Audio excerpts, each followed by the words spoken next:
Hello, Yizhao Martins, licensed marriage and family therapist, couple therapist. Happy New Year from Berkeley, California. We are having a gloomy, a little bit chilly day today. And I wonder how's the weather from where you're listening in. No wonder what. I wish you have a very jolly holiday season. Today I put on my anti-blue light glasses because I wanted to tell you what it's like to look through the dynamic in couples from a lens. Mine has tinted yellow light, so when I look at everything, it's a little bit tinted, it's a little bit yellow. So when we look at a phenomenon or a dynamic in the relationship from different theories, we may have different understandings, we may have different insights, and they help guide us in improving our relationship dynamic. So today, I wanted to bring in and emphasize more on Jungian's work on shadow work. A lot of people love to use shadow work, like Tia Swan and some other therapists, and all highly influenced by Jung's shadow work. Gareth Hill actually wrote a book, expanded Jung's work. So they divided the masculine and feminine energy into 4 categories: static masculine, static feminine, dynamic masculine, and dynamic feminine. So it doesn't matter what is your gender pronoun and what you identify with. The masculine and feminine energy exist in all beings, right? And you can have more of this, more of that, and ultimately, if you achieve a balance among the 4, I think you'll be pretty happy. But let's take a look at what those 4 elements are. So the static masculine energy is when you think about law and order, think about structure, think about the government, right? The king, that's type of energy that's very stable and safe and create a container for all of us. And when it's very healthy, it creates safety and security. But when it's too much, it's unhealthy. Think about our government for a bit. That creates a sense of rigidity and lack of free will and stagnation. And the dynamic masculine opposing side, also masculine but dynamic one, is very linear. I think about attorneys. I think about anyone who's goal-directed, who's action-oriented, who's so really good at making the plan, make things happen, manifest.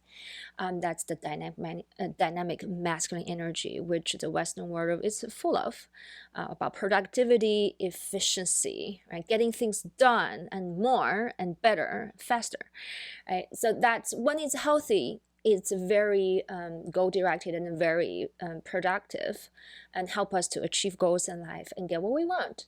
But when it is too much or unhealthy, it gets us to be burnt out and not able to be present, and we're constantly on the go, creates a lot of anxiety in us, right? And burned out. So that's the masculine energy. The other 2 are the feminine one. So here's the static feminine. You think about the great mother, that's all nurturing, all accepting, full of unconditional love, right? Oneness, in a very healthy, very contained way.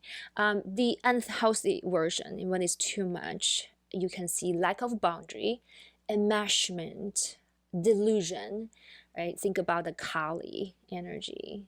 It gets kind of dark, devouring, right? In the other opposing energy is the dynamic feminine energy. That is the dancer. That's I'm thinking about Krishna, and someone who's playful, the joker, right? Creative and fluid and very dynamic in a way, and make you feel like, oh, I just want to move. I just want to go with the flow.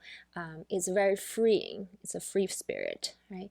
That's when it's very positive. And when there's too much of that, or when it's unhealthy, it can show up as very scattered, and sometimes stagnant in a way that cannot get things done. and always like starting something, not finishing, and leaving a lot of things behind. And lack of structure start to create a sense of insecure, and safe feelings because there's no consistency. So there is no right or wrong. There is no the best or not good energy here. And you can see when one category it's over flooding too much, then it become unhealthy. But when you are balancing with opposing energy, you have the four of them kind of in a dance and complement each other, is quite beautiful and make a person very well-rounded and rich, right? So when I think about, I invite you to think with me, in the ADHD affected relationship, what do you think is the dominant element for the ADHD partner typically? Dynamic, static, dynamic, masculine, feminine. You probably guessed it, right? People with the ADHD brain tend to have more the dynamic feminine energy, where they're playful, they can be silly, and they're creative, they're fun, they're free-spirited, they start things without finishing them, and it can get a little bit chaotic and feel like a childlike quality, and that it's very fun. But when too much of it, then you don't get things done, right? And need to be balanced with what a little bit maybe dynamic masculine energy, where it's goal directed and plan, organize, get things done. So really channel the energy, the feminine energy, into achieving the goal that's beneficial for the system.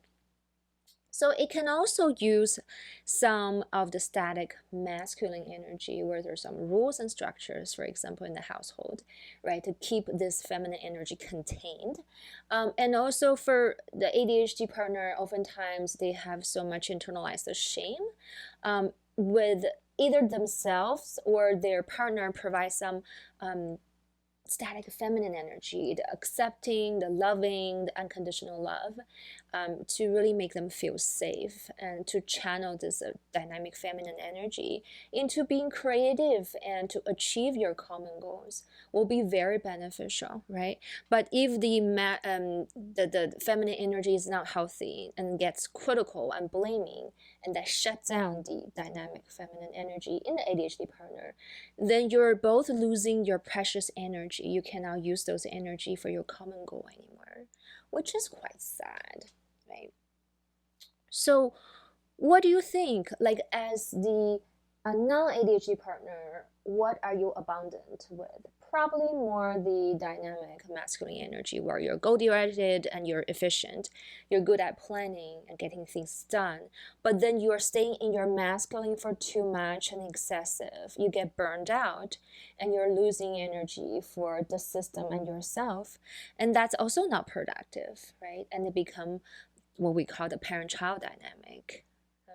So how do you get in touch with your own energy? Say if you have an excessive masculine energy, it doesn't matter you're a male, female body, right? When you have excessive masculine energy, it's imbalance in your own system. So you maybe wanted to pay attention to some nurturing of your feminine energy, whatever that is for you, playing with the children, playing with animals, and being creative. If you are into arts and movement and music, tap into that feminine side of you, right? And balance it off. But if you are too much in your feminine and you're unstructured and you have a hard time getting your energy organized, you may learn from some professionals to get some tools to really channel your energy, create your own structure, create your own way of using the tools to help you to contain and vector your creative energy into achieving the goal. That not just your own personal goal, but your common goal in the relationship. Some of the goals might sound boring to you. For example, getting laundry done, or take out the trash, or getting your tax organized. But if you think about how stepping up, being in that masculine energy, either contain or achieving some task for your household, for your relationship, will take off some of the burden off your partner's shoulders so they can be in their feminine more and enjoy the creative, playful energy themselves with you. Isn't that lovely? So you can join each other on two fronts, the adult tasks and the more fun activities, and then you have a more balanced relationship. I hope this is helping. If you want more ideas on how to tap into your feminine or masculine energy more, and to really enrich and balance yourself so you'll be more successful having a more fulfilling relationship, comment down below. You can ask me and I'm happy to provide more insights. Until next week, be well, friends.